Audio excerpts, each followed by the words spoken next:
afternoon. My name is Maureen McCarthy, and I'm the current president of City Club's Board of Directors. Thank you for joining us. Our mission is to inform, connect, and engage our community to strengthen the civic health of our region. We emphasize civil conversations and listening to others.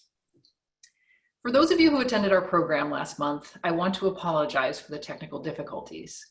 It was frustrating to be sure, but more importantly, we missed Clyde Ford's program. He has graciously agreed to re-record that program for us, and as soon as we have a link to that, we will be sharing it with you. Our August and September meetings will feature candidates from some of our important local elections. First off will be the Washington's 42nd Congressional District. We hope you can join us. As always, I want to thank the volunteers who made today's meeting possible. I'd also like to thank BTV Bellingham and TVW Tacoma, both of whom will be taking today's recording and making it available for their viewers. A special thanks go to our business sponsors. They are Larson Gross, Lummy Commercial Company, Danny Neal of the Moyat Group, the Opportunity Council, Pacific Continental Realty, Unity Care Northwest, Village Books, Western Washington University, Whatcom Community College, and Whatcom Community Foundation. Couple quick notes. Once again, we ask for your patience in case we run into a snag with the technology. As we saw last month, things can sometimes go awry. As you're watching, if you have a question for our speaker, look to the bottom of the screen and find the little chat button. Type in your question and be sure to hit enter or return. We have volunteers today who will be looking for those questions and will forward those to the moderator, who will propose as many as possible to our speaker. Should you have a question about how Zoom works, you can also type it into that chat box and a different volunteer will try and help you. Now, I would like to introduce Christine Perkins, who will introduce our speaker and moderate today's program. Thanks, Maureen. For today's talk, Looking Backward, Looking Forward, What History Can Tell Us About the Future of the Puget Sound Region's Economy, we went right to the source. Seattle Times columnist John Talton, who writes about business and the Pacific Northwest economy every Sunday. Mr. Talton tried to retire last year and wrote a farewell column back in October, reflecting on his 37-year career working for daily newspapers as a reporter, editor, and investigative journalist. After stints at the Arizona Republic, Charlotte Observer, Cincinnati Enquirer, the Dayton Daily News, and the Rocky Mountain News in Denver, including finalist honors for a Pulitzer Prize in Public Service for his teamwork in Dayton, Talton came to Seattle in 2007. He covered important stories like the collapse of Washington Mutual, the Great Recession, Boeing's challenges with the Dreamliner, and Seattle's tech explosion. Back in the fall, Talton said he thought he would retire to spend more time penning mysteries and thrillers. And as your friendly local librarian, I am happy to report that your local public libraries have them in both print and ebook versions. He also writes weekly articles for his personal blog, Rogue Columnist. A quick scan of the Seattle Times shows that Talton has continued to turn out insightful columns since the pandemic began in March, with titles like Coronavirus is Making the Economy Very Sick, and How the Novel Coronavirus Infected the Global Supply Chain. We're very fortunate to welcome Mr. Talton to speak with us at the Bellingham City Club today. I'll turn it over to you. Well, I am so happy to be with you today, and I hope all the technology goes well. I definitely urge you to watch whatever my friend Clyde Ford sends you, because I had a chance to interview him and write a column about him, and his insights into both technology and race relations are very, very worth your time. I love Bellingham. It's one of my favorite cities in the Northwest. Extra props that you're on the train line, and thank you for having my books in your library. I'm exceedingly grateful. But the day job calls, and that is mostly writing columns. So what I propose to do is to start from the outside in, so to speak, go globally to locally, and maybe use history as, if not a guide, maybe a rhyme. These times appear unprecedented. That is driven in part by social media, which accelerates everything new in 20 seconds and 140 words or however many on Twitter. I hope that we can take a little bit of a step back from that. I won't make any predictions. What I will do is lay down some markers. So we enjoyed the longest expansion in American history. Now you can say this was the Trump expansion, or this was the Obama expansion, or the Obama-Trump expansion. Presidents usually are like football coaches or quarterbacks, and they get a lot more credit for the economy than they deserve, because the economy is made up of billions of transactions and choices, decisions, companies started, risks taken, new jobs begun, people going out on their own, investments made, investments lost. That's the economy. But for a variety of reasons, we went through this enormous expansion that suddenly came to a halt with COVID-19. The recent history tells us that what we had enjoyed from 1982 until 2008 was called the Great Moderation. So that meant that we had relatively mild recessions. Of course, it's not relatively mild if you've lost your job. And we've had steady growth and low inflation. Before that, of course, we had the terrible 1980 and 82 recessions, where Paul Volcker was defeating runaway inflation, and the stagflation of the 1970s. So it's really hard to say, well, once the pandemic is defeated, we're going to come right back, or we're not going to come back. Be very careful with that. Economists have tried to assign shapes to this. The V-shaped recovery, meaning that we will come back up just as fast as we went down as soon as perhaps there's a vaccine, or there is flattening the curve nationwide, which is certainly not happening. But there's also the risk of a W-shaped kind of recovery, where you go down and up and down and up.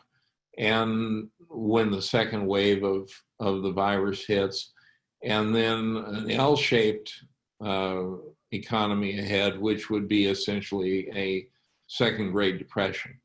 And Nouriel Roubini, the NYU economist who called the housing crash, is one who's very pessimistic about the future that way.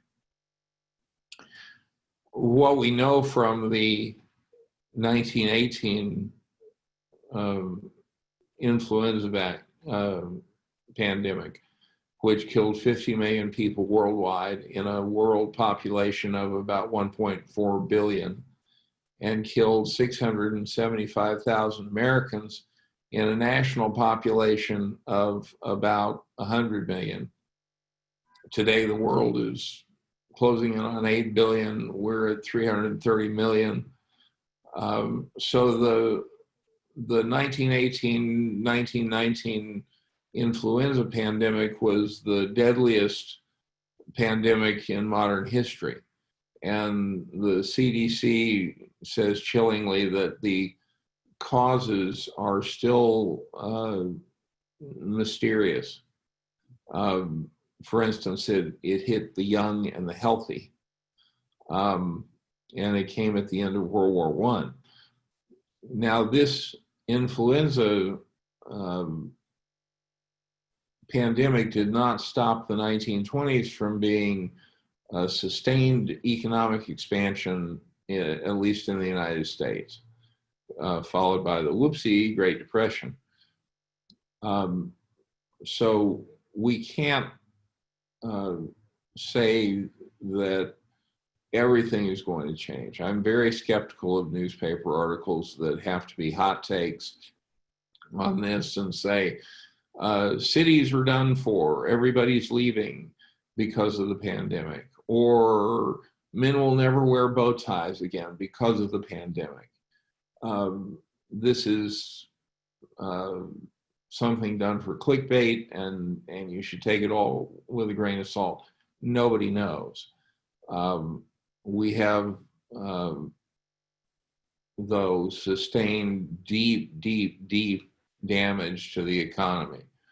I don't want to get partisan, but the facts simply are that this administration bungled the response, and as a result, we were ill prepared, and for the first time in my lifetime, and maybe for the first time since the early republic, other countries actually are taking pity on us. It also didn't help that the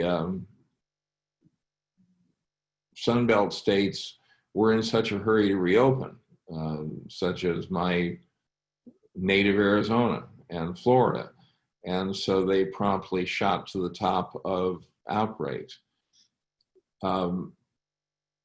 The world is also feeling this, but not to the extent that we are and a couple of other countries like Brazil. In the European Union, they've largely ridden it out and are getting back to normal. They're certainly not abandoning their cities. In much of Asia, the same thing is true. And this is before there is a vaccine. So we have difficult days ahead economically. This is the first time in history that we have ever voluntarily shut down such an enormous part of the economy. In 1918, 1919, the economy continued going. We know that masks were worn and encouraged. Spitting on the sidewalk was discouraged. Pool halls were shut down, but industry continued. One of the reasons was that World War I wasn't completely over until November 1918, but also even then the economy continued. People still went to work. Now we have a situation in parts of the Puget Sound region, for instance, where people can work from home. They can do remote working or remote city club meetings with a minimal amount of disturbance. I'm not sure how long that can last because, for one thing, a lot of people I know are going crazy having to work from home. But the other thing is just there's productivity issues, and there is the whole notion of people love to get out, be social. We're social creatures. But we're very fortunate in that we have an economy, much of which can be done remotely and still continue the economy's relative health. Many parts of the country aren't that way. And even here, the damage is going to be just catastrophic. I wish I could have a happy talk, glasses half full. So I'm a catastrophe is half full kind of guy. We'll put it that way. But it is going to be a catastrophe. There are huge numbers of small businesses that will never come back.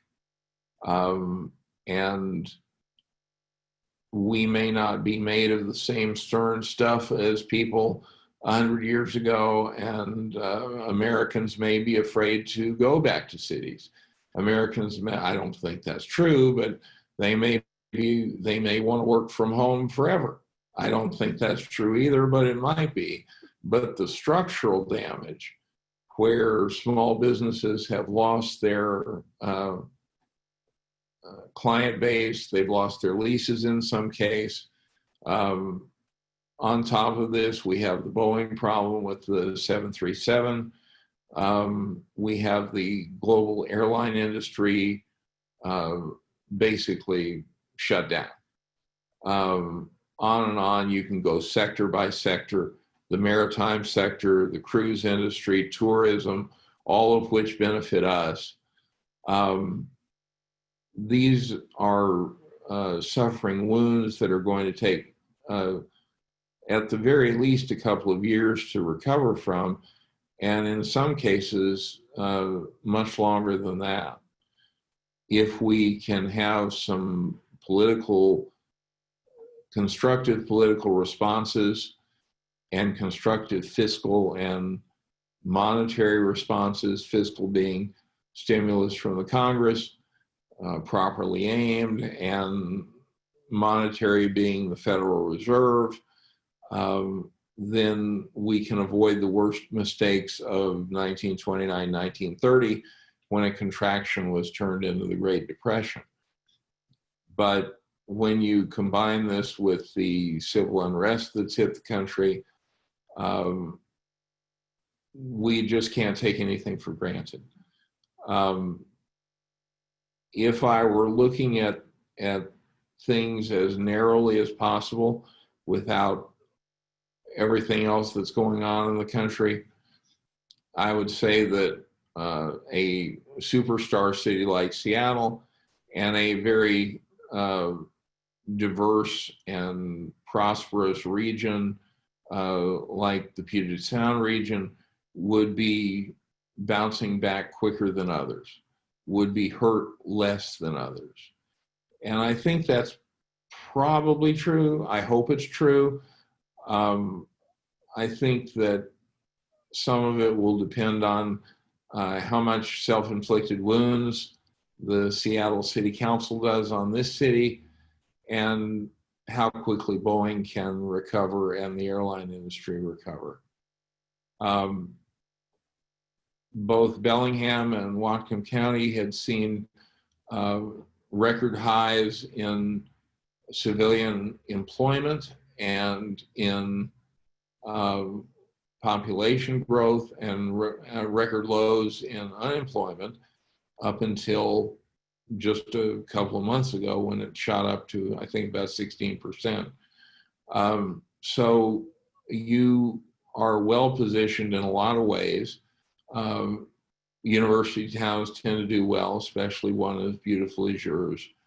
But a comeback is not going to be quick. And with that, I'll thank you for your patience and be happy to take questions.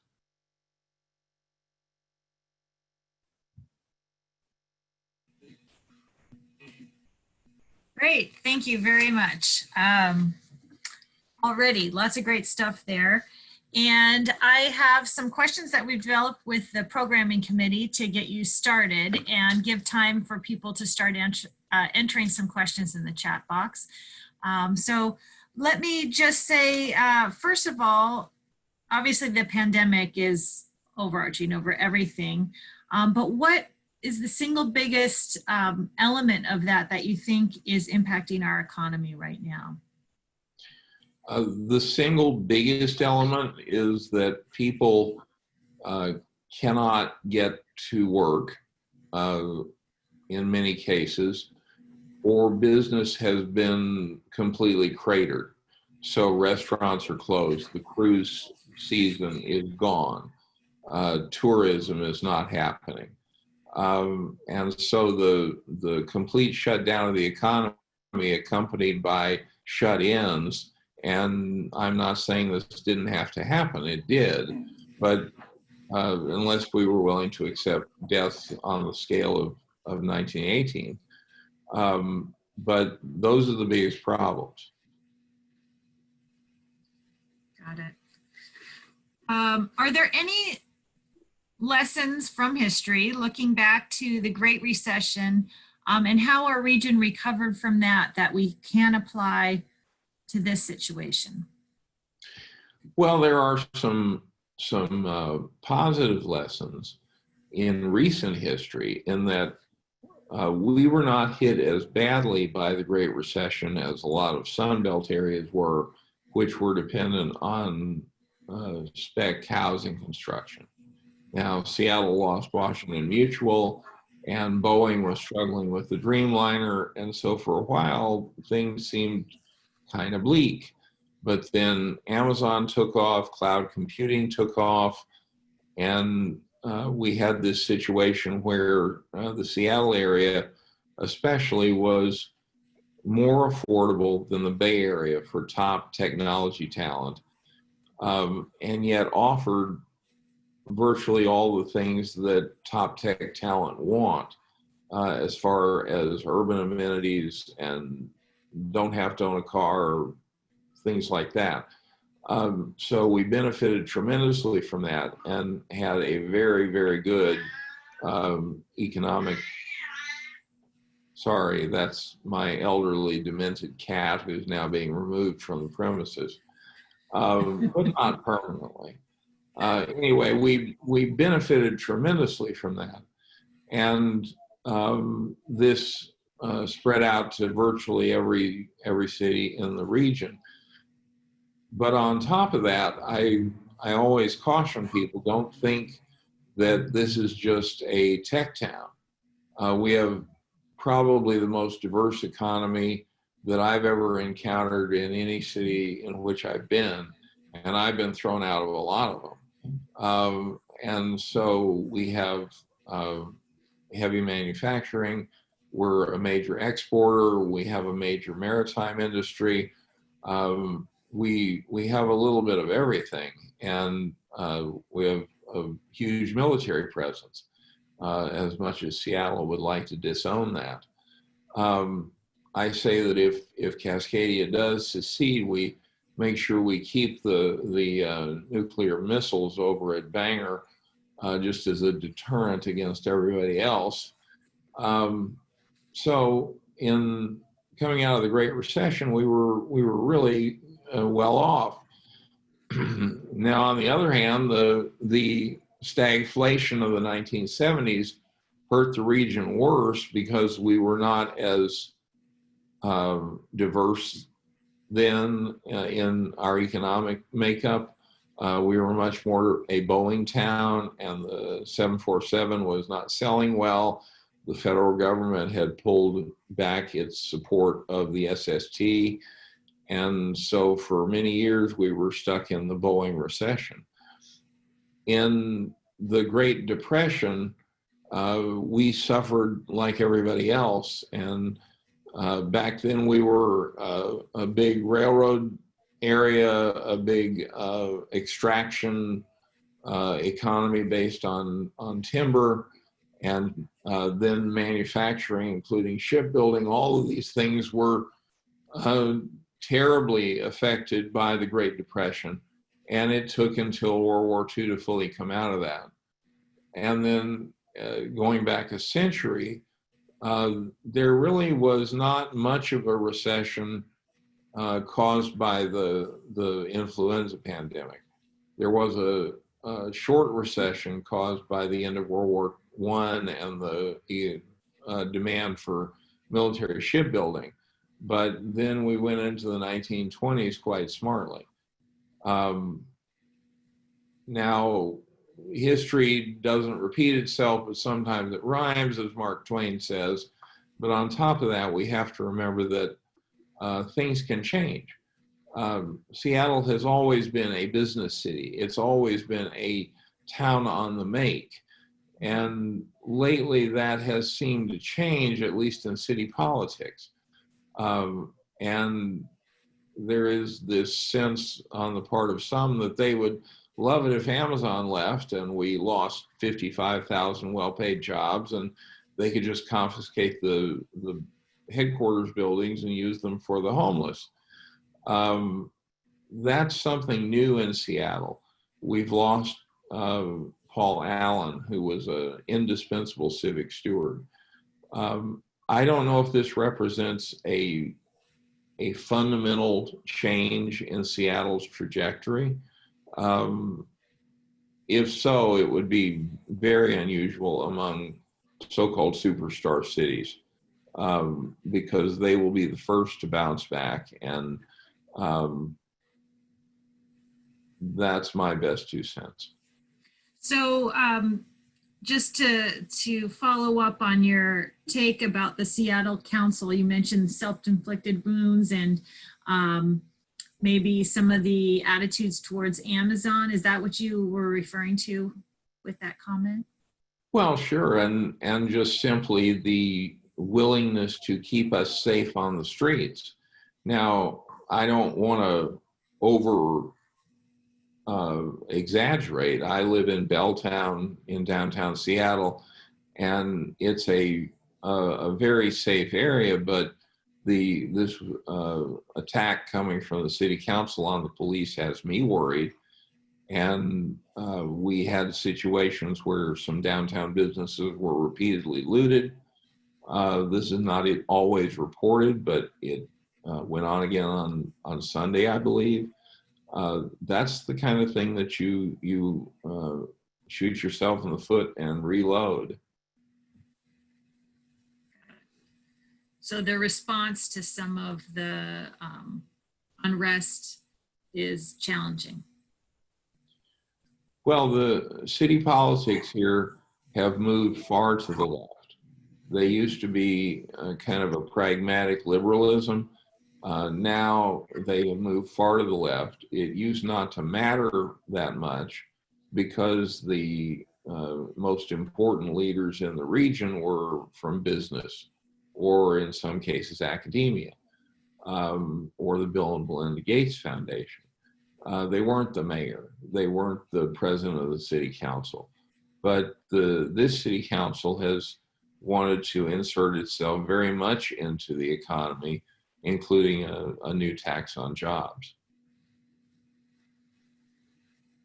Okay.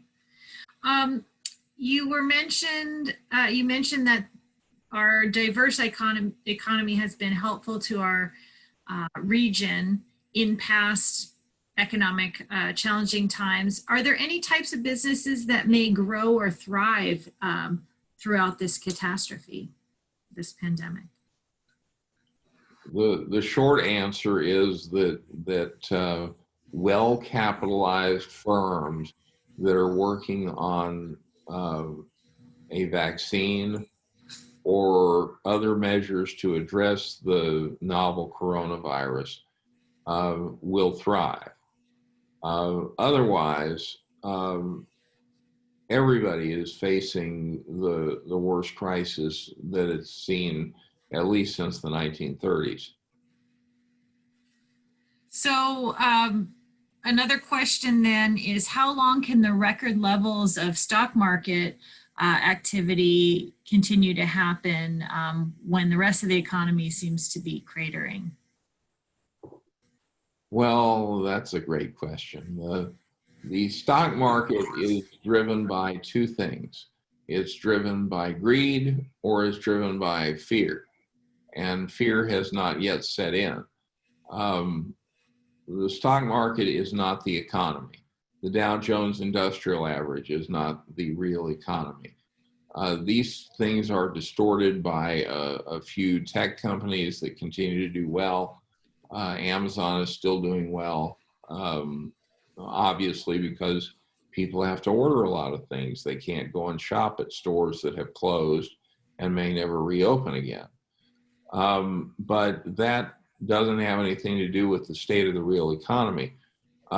There's a tremendous number of wealthy investors that are driving this market, and the market is trying to siphon off as much as it can of federal stimulus money for reinvestment in its own stock. And so I really don't pay attention to the stock market because it is so out of sync with reality. So you mentioned Amazon, Microsoft, and others. What role do you think that Seattle's millionaires or billionaires might play in a recovery? Well, I hope they'll play a big role. You know, Bill Gates has turned into a good civic steward. Putting the Bill and Melinda Gates Foundation right across from Seattle Center is a wonderful thing, puts us in the center of global health. Paul Allen was a model civic steward, and the loss of him is terrible. Jeff Bezos, it remains to be seen. He has done some things, but they are more measured and on a small scale, and I hope that he intends to do more. Now, that being said, that he would place the headquarters of Amazon in downtown Seattle with 51, 52, 55,000 well-paid jobs in an urban innovation district is absolutely wonderful. And we didn't pay any incentives for that. I see stories from all over the country about the incentives that these poor places are giving for Amazon warehouses, fulfillment centers. And this just grew on its own organically here from a few thousand employees 10 years ago to today's employment levels. Other places would kill for that. That's why 260 localities applied to be considered for HQ2 that we take for granted, or that the right-thinking people think is such a catastrophe for Seattle. Look, if I had my way, we wouldn't have companies that had such market power like Amazon and Walmart. But if we have to have them, having Amazon's headquarters here is a lot better than the headquarters being in, say, Dayton, Ohio, and we lose all of our commerce here to Amazon based in Dayton, Ohio. Certainly. So on the one end is the millionaires and billionaires in our region, but there's also people at the other end, the lower income. Can you talk about the impact of income inequality on our recovery? I'm afraid that our recovery will probably make income inequality even greater. This is something that's been building up for many years, and if not the past 4 decades. We've seen a decline of manufacturing jobs and a decline of good union jobs, and then beyond that, a decline of middle wage jobs. Some of this has been taken away by technology. Some of this has been taken away by companies sending jobs overseas for cheap labor, call centers in the Philippines or India or wherever. And whatever the reason, we don't have the ladder up that we used to have. We're missing a lot of rungs in that ladder. We're missing the ability to help people get into better paying jobs. And the people who are stuck in low paying but still essential, say in the subway shop or whatever, jobs, it's very hard for them to get a ladder up. Education is important. and their community colleges play a big role too. Trades are important, and certainly returning to a better balance of more unionization in the private sector would be a big help.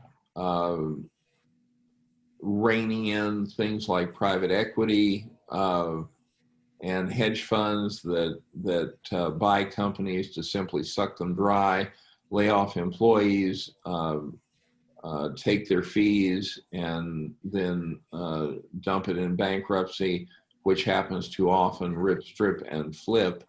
All those things need to happen. And I think they could, given 2 or 3 elections. But in the meantime, it's going to be hard for people at the bottom to climb up. If you do not have high skills, and that includes being a plumber or an HVAC technician, do not move to the Puget Sound region. Don't move to San Diego or San Francisco. That's not a good place for you. A place like Beaumont, Texas could be a good place for you. Okay. What do you think of the federal job guarantee or a Green New Deal?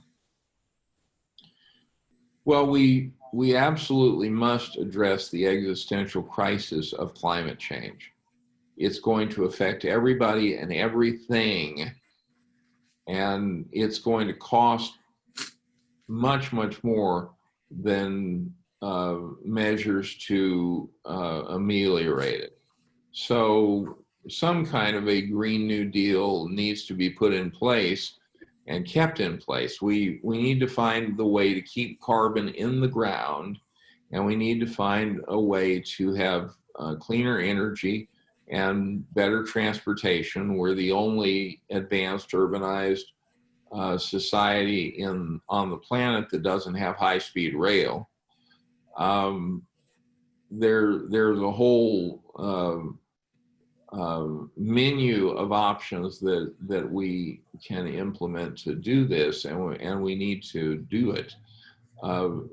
Having said that, there are a lot of people on the right who deny that climate change is even real, and the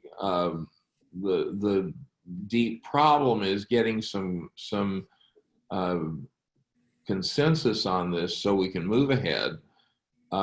Because nature doesn't really care what we believe. This is happening. This is real. The caution I would have for people on the left about a Green New Deal is that the New Deal only happened because of the collapse of the old order during the Great Depression. And so I would prefer something like aspirational, like a green moonshot or something like that. We actually landed men on the moon 51 years ago, and they were on their way home this day. There you go. I noticed, yeah, SpaceX happened during the pandemic. It was kind of a fun diversion for a brief moment there to look at that. What is this a time for us to be considering a state-owned bank? Is that something that could be helpful to our region's economy at this time? It might. I think that everything would depend on what is it. In other words, is it an infrastructure bank that could be an intermediary on bonds to finance infrastructure, more frequent trains, high-speed rail, things like that? Would it be a state bank that would cater to very low-income people? And if so, how would it handle the high rate of defaults? I think it's something worth looking into, but the devil would be in the details.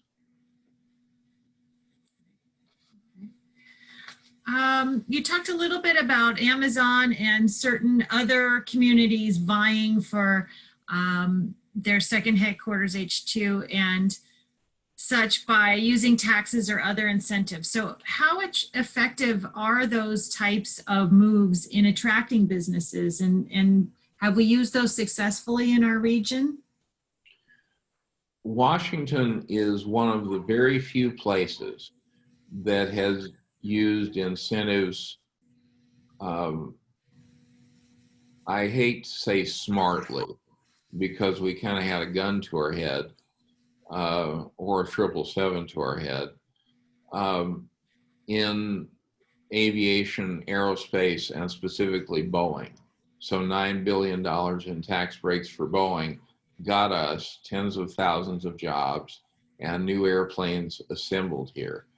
And it's a grin and bear it kind of situation, because it would have been an incalculable loss to not try to keep Boeing here, and companies, for the most part, have absolutely no loyalty now.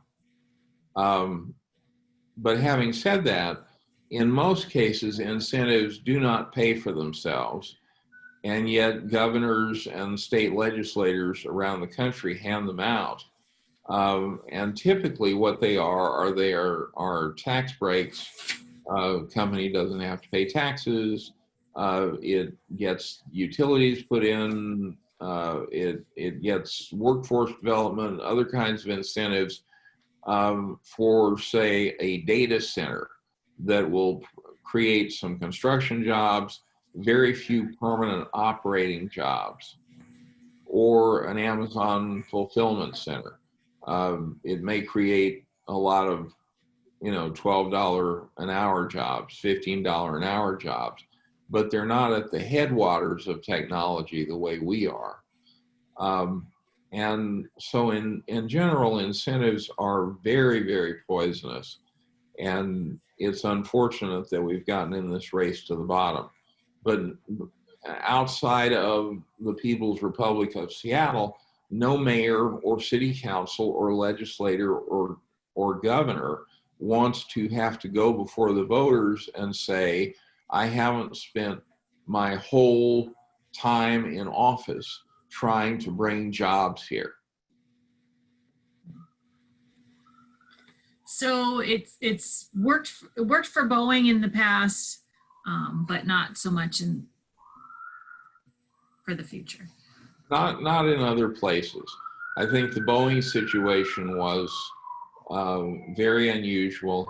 If you can hear sirens, I'm sorry, I'm in the heart of the city. So with Boeing, throughout their history, they've had their challenges, but currently they're in a long running one with their latest aircraft. What's the way out for them? It is most unfortunate that McDonnell Douglas essentially used Boeing's money to take over Boeing and changed an engineering culture to one that was based on Jack Welch trained bean counters. And so I don't want to be too harsh in blaming Boeing, but obviously when top management is most interested in pleasing Wall Street, things happen. And so the 737 MAX crisis is one that, at least on the civilian side, we've never seen what happened with Boeing before. They're hoping to get it up and running in the fall. Oopsie, the entire aviation market worldwide is in a crash, but at least there are orders that can be filled, and that crisis will be beyond them. But let's hope that top management has learned something from this, that more attention needs to be paid to the old engineering culture and less to the, as Jim McNerney said, are the employees still cowering?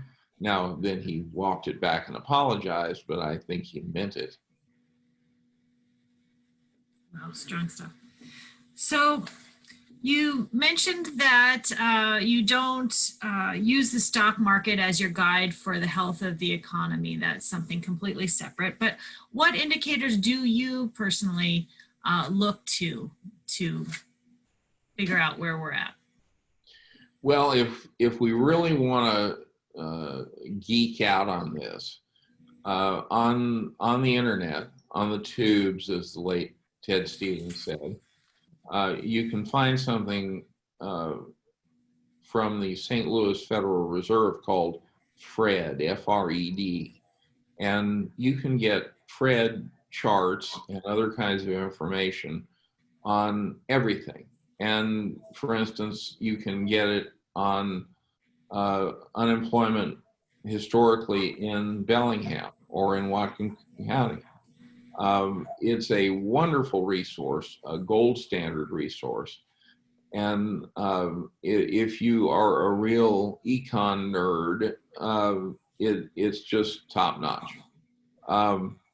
But what I look at are things like the unemployment rate and the different levels of the unemployment rate. So U6, which sweeps in workers who are so-called discouraged workers. They haven't gone into the unemployment office in a couple of weeks. And people who are in part-time jobs who really want full-time jobs. So U6 will be very much higher than U3, which is the headline unemployment rate, which now is the highest it's been since the Depression. And so I look at both of those to get a sense of which direction unemployment is going. I'm certainly interested in population. Are people moving here? Has that stopped? I'm interested in the growth of the civilian labor force.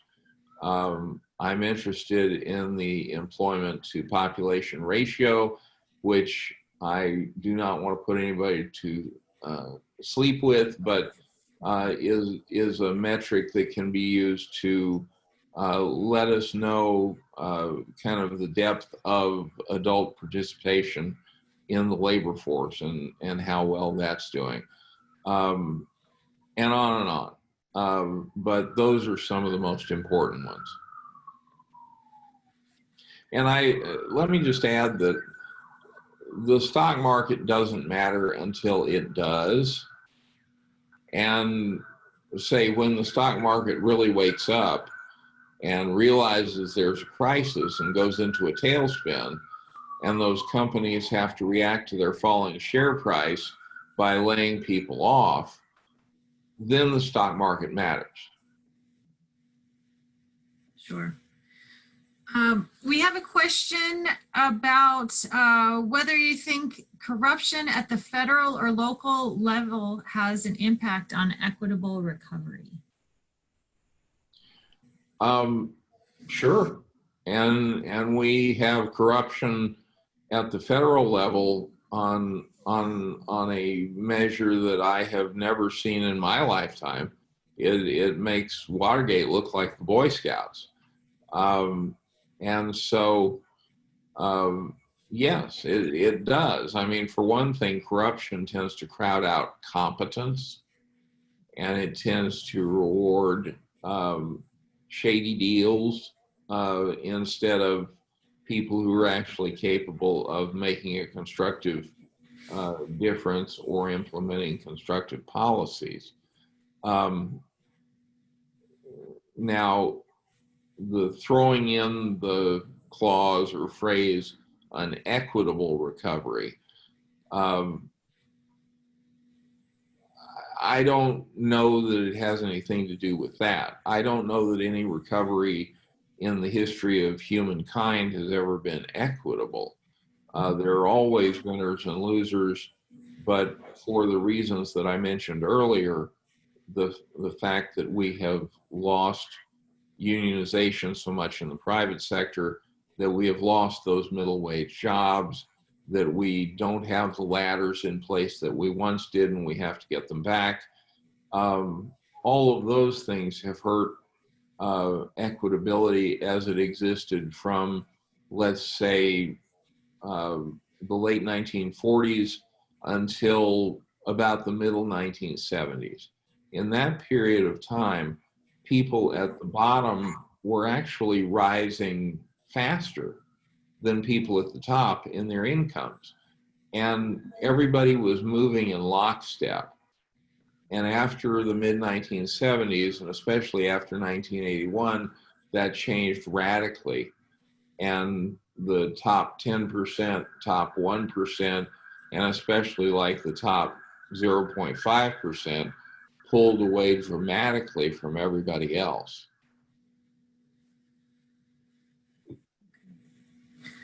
So shifting gears a little bit, you have said in the past that you have witnessed the end of journalism in America.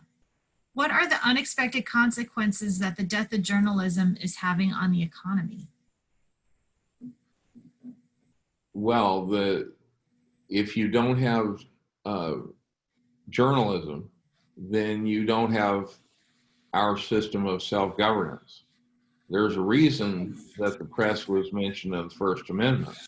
The founders understood that without the press and without an informed public, they simply could not govern themselves. And so corruption thrives, democracy dies in darkness, as the Washington Post motto goes. And we are seeing these kinds of things happen. The lead up to the Great Recession was a time when newspapers were cutting staff and seeing their business model disintegrate. And so a lot of people were surprised when the subprime bubble broke, when the housing bubble broke. Well, I was one of the journalists who did call the Great Recession ahead of time. Unfortunately, I did that in Phoenix, whose economy is based on real estate. And so they were kind of happy to show me the door, and that's fine. I was happy to come to Seattle. But that was then. And now we've seen tens of thousands of more journalists close. We have what the Columbia Journalism Review calls news deserts spreading across the country, where there's no local news at all, where no reporters are covering City Hall or the biggest employers. And in that kind of an environment, the economy will be less equitable, it will be less transparent, and corruption will thrive. What is a potentially sustainable business model for journalism? Oh, I wish I knew. I mean, we're trying at the Times. We have some innovative kind of sponsorship efforts for things like the Education Lab and some other areas. And the goal is for us to continue to be sustainable. And there are some other papers around the country that have done that.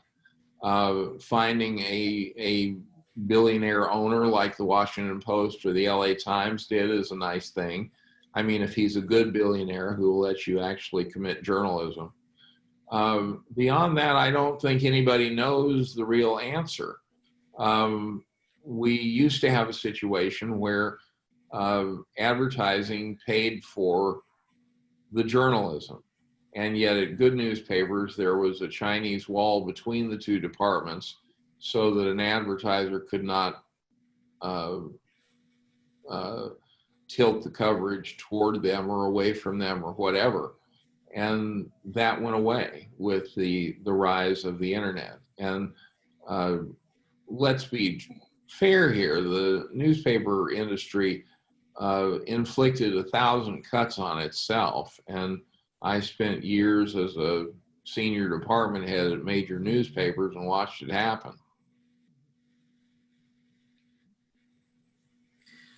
We have a question about how much do current changes in international relationships affect our economy?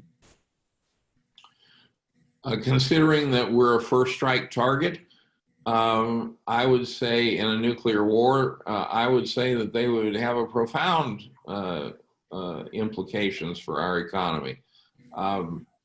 I've always been with John Quincy Adams, where he said something to the effect of, we wish every country's democracy well, but we don't go in search of dragons to slay. And yet we had to put in place after World War II a world order, a liberal rules-based world order that would prevent the kind of isolationism and fascism that led up to World War II. This is under pressure as never before. Donald Trump ran on the presidency with America First and a trade war with China, and Vladimir Putin helping him. So there's a little bit on international relations there too. So the old American order is kind of coming apart, and no one has been at the White House to really stand up for it. This election will be very interesting to see if Pax Americana is over. China is our largest trading partner for Washington State. It is larger even than Canada or Mexico. And so, parochially speaking, we have a huge investment in peaceful international trade continuing. But there's also no question that things are under tremendous pressure. China is more assertive. Russia is making mischief.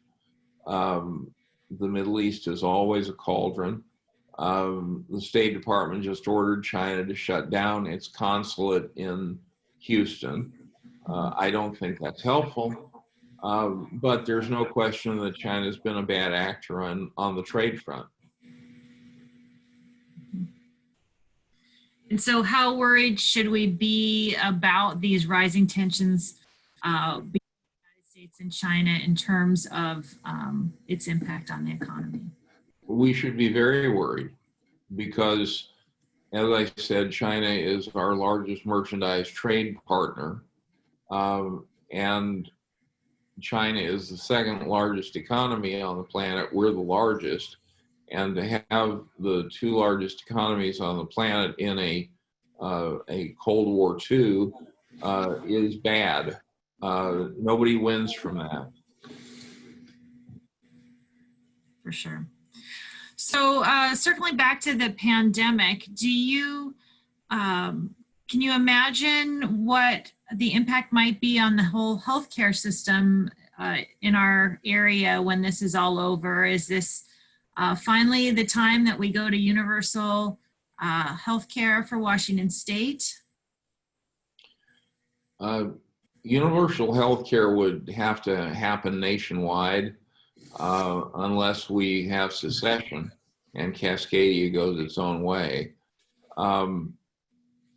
I think that for that to happen, you'd have to win a lot of elections.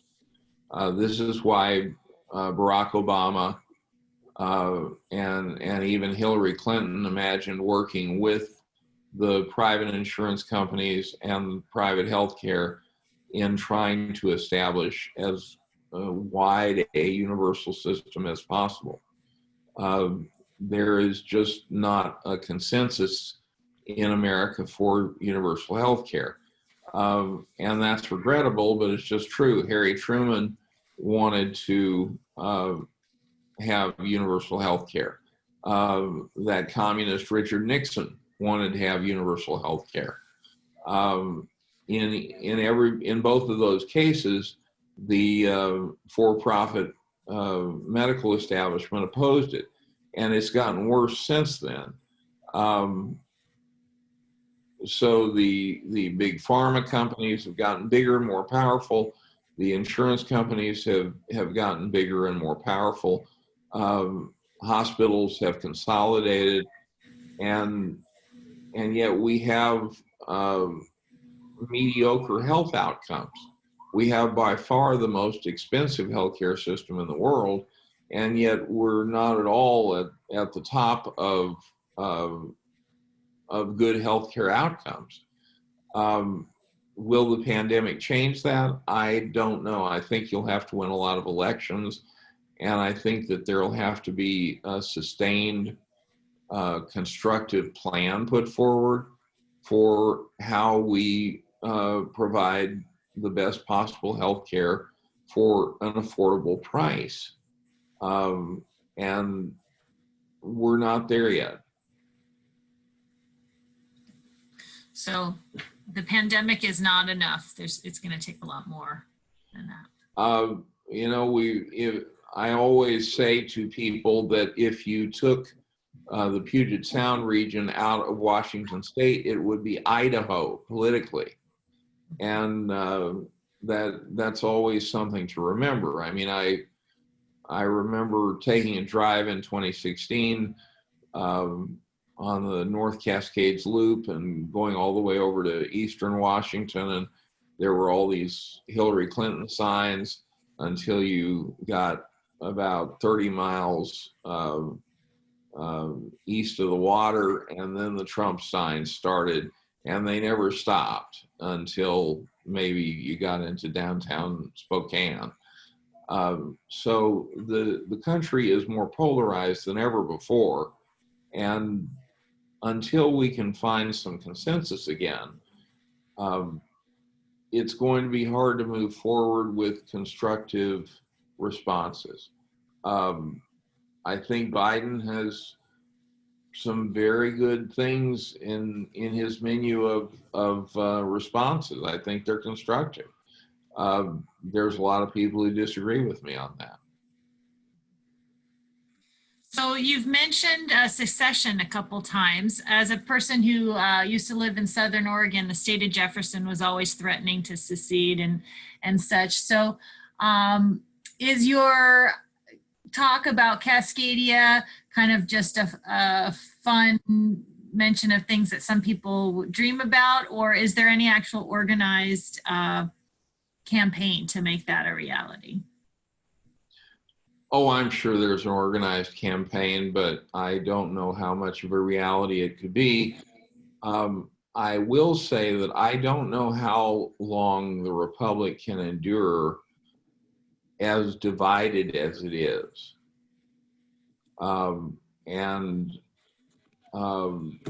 We are more divided than at any time since the eve of the Civil War. The difference is that the divisions are not always as clear-cut regional as they were in 1860, 1861.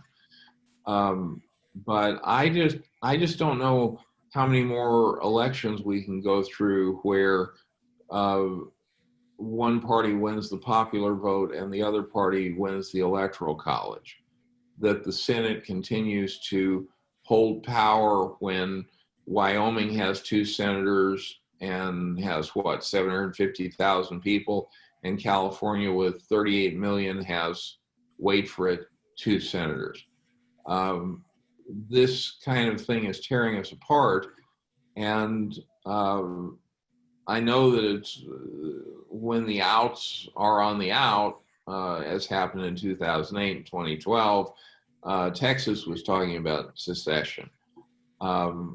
We are a very tightly knit country now and a tightly knit economy.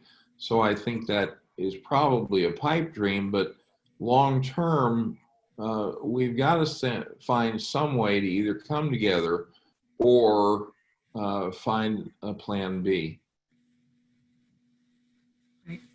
I want to let our audience know that we've got time for just a few more questions. So if you have some burning issue, please put it in the chat box.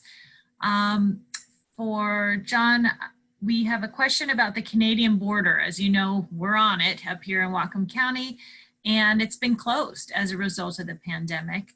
Major damage to our local economy. Once the border reopens, will the transporter economy come roaring back, or will there be permanent damage?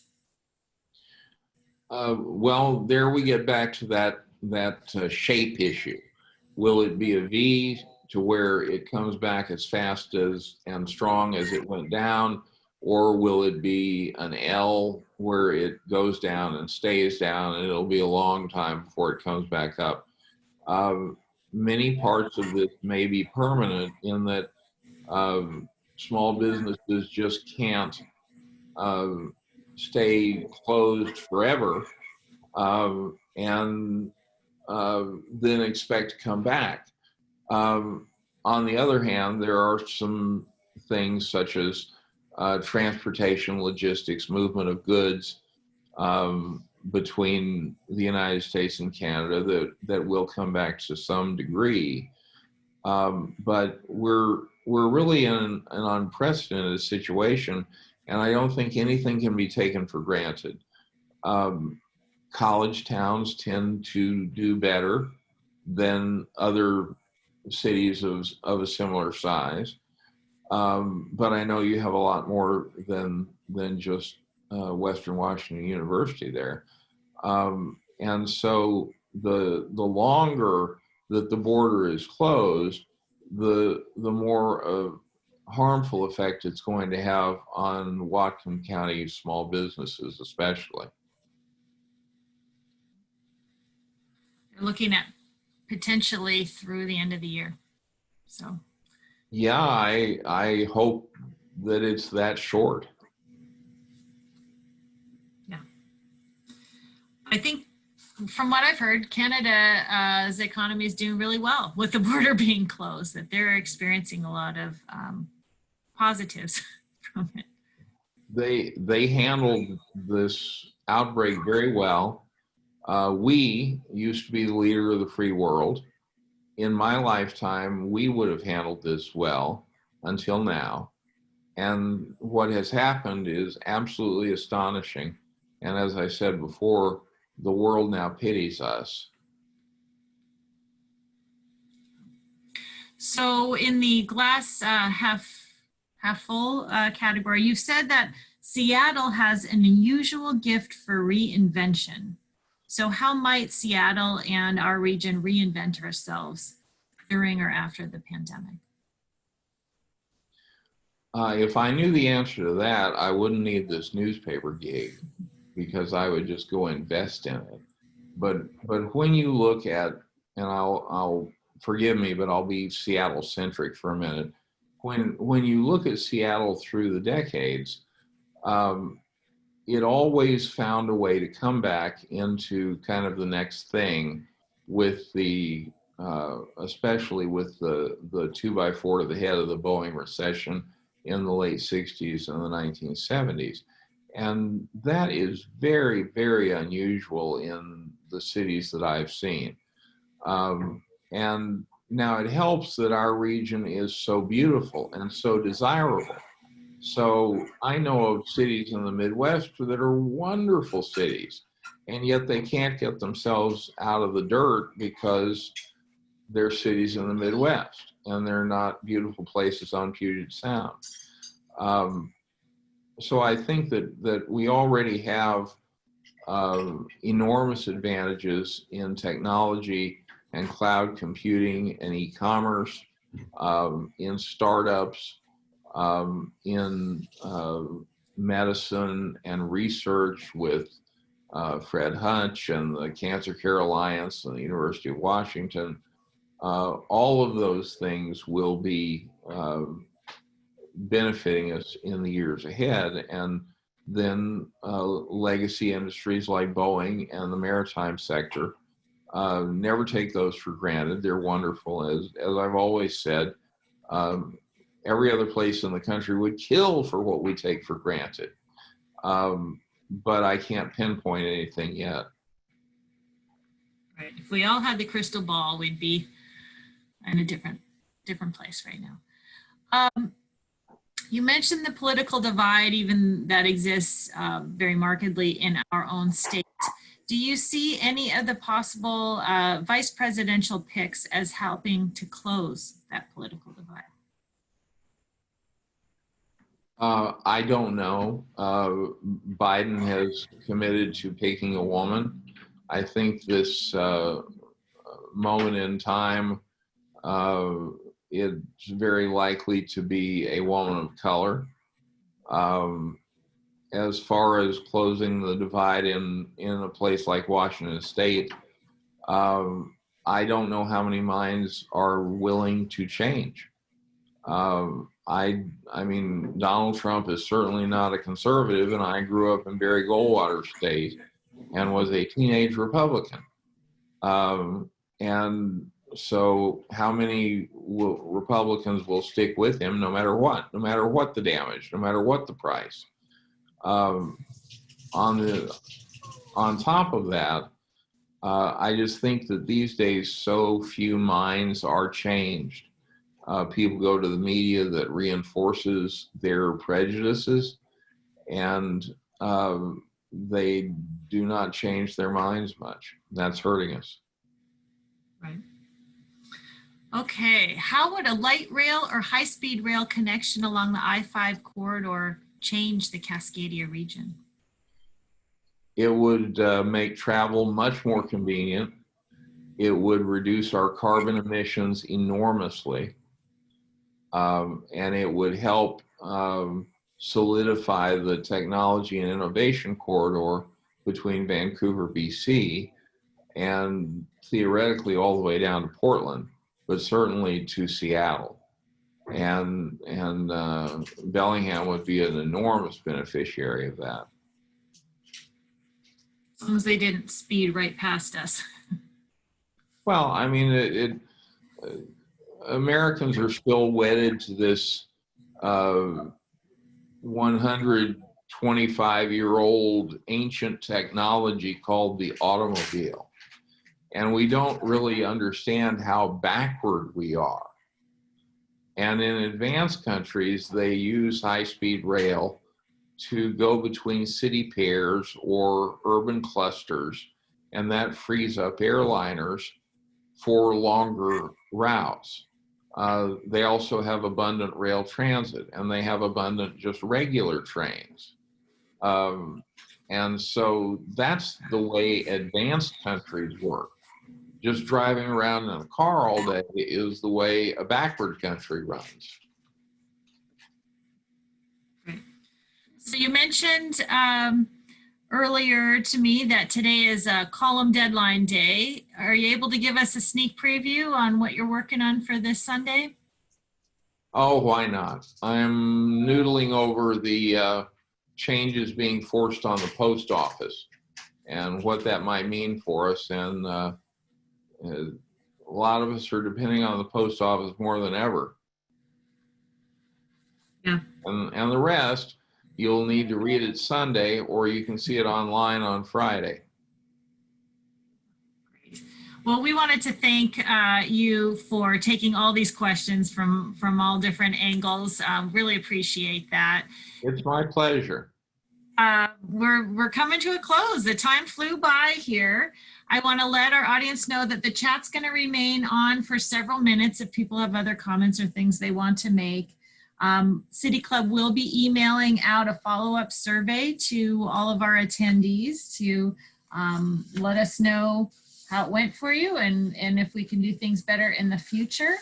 And again, one more big thank you to John Talton for speaking with us today. Fascinating. I'm happy to know it's been recorded so that we can refer back to this and look into listening again to all the great things you had to share with us. So thank you so much. Wonderful. Dave or Maureen, if you have any other final comments, feel free. Just a great big thank you from me as well. Thank you, John. This is great. Have a great day. You too. Bye, everybody.